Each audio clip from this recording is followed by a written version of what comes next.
Hello, ladies and gentlemen, and welcome to another show of a street man and a Christian woman. And tonight's topic is about generational curses.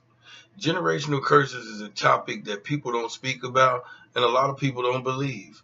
But tonight's show, I'm going to show you that it do exist and that we're going to break that cycle. I want to break that cycle myself personally because I passed down a few generational curses of my own. And that's what made me choose this topic tonight to speak about. Because I want to show that they do exist and I want to show that we can break that cycle.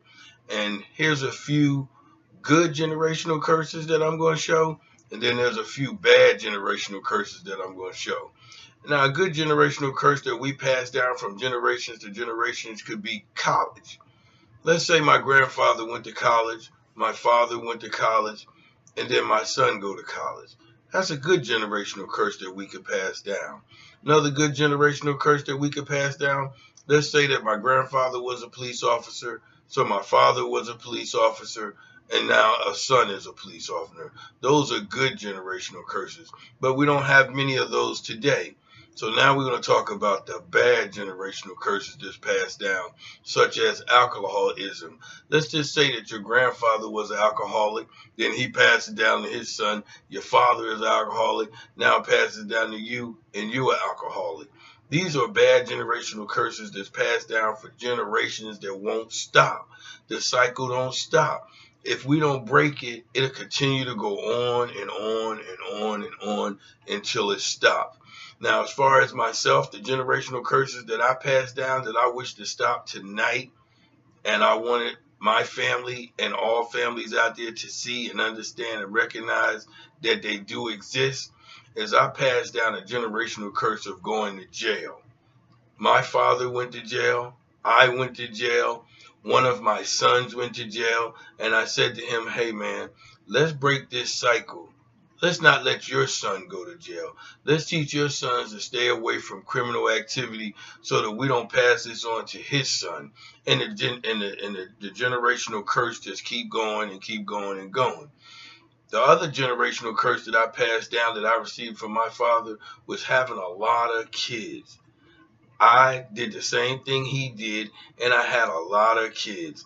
But I did break the cycle some because I stayed with the majority of my kids so that I would break that cycle. The other generational curse that I passed down was not being there for your kids. In the beginning of my life, I was just like my dad, and I did things to some sons of mine that was the same thing done to me because the situation was actually bigger than me. It was bigger than me because it was passed down to me, and I passed it down. But I am proud to say tonight that two of my sons is trying to break the cycle. They're trying to break the cycle because I see them being there for their sons, and I'm so proud of the both of them for showing me that they want to break that curse.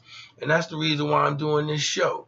I'm doing this show because I want them to understand that these curses do exist, and I want them to be aware of it. I want them to be aware of these curses and break these curses. And I'm going to pray in the name of Jesus that these curses be broke tonight in my family and many other families out here in the world. And that's the reason why I'm speaking about it. So I'm just bringing to the forefront that these curses do exist so that we can break them. And I pray by the end of the show that I've healed someone, touched someone, and made someone realize that these curses exist and that there's good curses and then there's bad curses. And let's break the cycle, man. We got fatherless kids out here because we got fathers that's not being fathers to their kids, probably because of the curse. They don't even realize that they curse. They don't know why they're not being a father to their kids. All they know is that someone probably wasn't a father to them. So then the cycle just goes on and on and on and on, and it just don't stop. So I'm bringing it to the table tonight so that I can hopefully teach others that let's be aware of these curses so that we can nip them in the bud. So at this time, we're going to pass it on to Miss Kenyatta and see what she have to say. So on to you, Miss Kenyatta. Yes, curses are something really serious to think about and also to deal with because we all come from some part of generation. Because of that, I had a generation problem. The one thing that I had to deal with, I had dropped out of college. I had a baby out of wedlock. That's a curse. The one thing about it is, did I go back to college? Yeah, I tried, but I had to quit because of the pressure and the burden. So I chose to raise a family, because the one thing that people don't understand, even though something negative happened to you because of a generation curse, you can regain yourself. We were able to build a business and still homeschool and raise our children and become a family. So there is a turnaround that can happen in a negative situation. I could have easily turned out and did negative things as well. But I chose to live by faith. I chose to raise my kids and not give them up for adoption. I did have to quit college. I did not go back because I wanted to be there for my child. And that was a personal choice. And because I chose family, I did get ridiculed about it, but I'm not mad because I made myself happy with the decision I make. And a lot of times we make decisions because of peer pressure, family, and what other people make you think. So many people put me down because I had a baby out of wedlock and I dropped out of college. And that's what I understand. It was disappointing because my family had high hopes for me, but I knew I just couldn't give up my baby and I had to be there. And I know I disappointed my family with that. But it wasn't the end of the world, because we also have to know, even if we are dealt a wrong hand because of a curse, we can turn it around and make something positive out of it and share that positive with someone else and tell people you can overcome it, because that's what's missing. We lack knowledge. My husband was able to have a business and raise his kids and be a father to them. That's what people didn't understand. That was what was important. In me, I was able to be home to nurture and guide my kids and not leave them in the daycares and pass them off to relatives. Because as we see, we got a lot of molestation going on. We got a lot of raping going on. We got a lot of drug issues going on because mothers are not there. We're just busy. We're in college. We're doing business. And I chose that I want to be there for my kids. And it was a personal choice.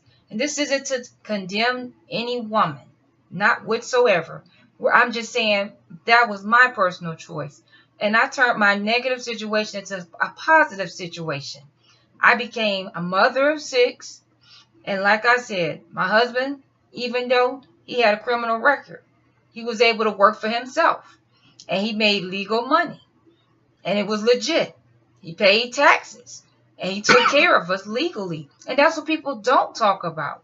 You can turn that situation. And he worked a part-time job and a full-time job. And that's how he became legal at the same time.